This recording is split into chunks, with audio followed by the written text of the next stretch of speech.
Claude Barzotti nous a donc quittés hier, laissant un grand vide derrière lui et faisant de la peine à sa famille, à ses fans et à ses amis. Dans ses amis, il y a forcément des gens du métier. Ils ont d'ailleurs été déjà très nombreux à réagir. On en a déjà parlé sur la chaîne, des réactions par exemple de Jean-Luc Reichmann, de Mathilde Seigné, pour lequel Claude avait écrit une chanson, et de Frédéric François. Et comment ne pas faire un petit peu le rapport entre Frédéric François et Claude Barzotti, deux chanteurs belges mais d'origine italienne. Forcément, on a envie un petit peu de mettre leur parcours en parallèle.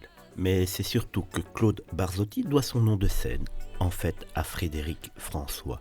Barzotti, c'est son vrai nom, il n'a rien changé. Par contre, son prénom, c'est Francesco. Et il voulait un petit peu le belgicimer ou le franciser, si vous le voulez. Donc, il avait hésité à s'appeler François Barzotti, mais à ce moment-là, au moment où il démarre sa carrière, il y a déjà un certain Frédéric François, chanteur italien belge, qui commence à vraiment cartonner.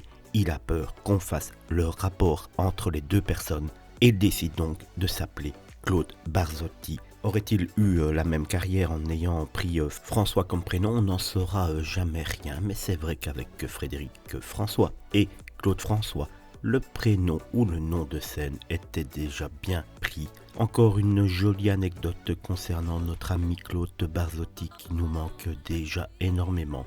Car je ne sais pas vous, mais moi, depuis hier matin, je me suis refait déjà énormément de chansons et de clips de Claude.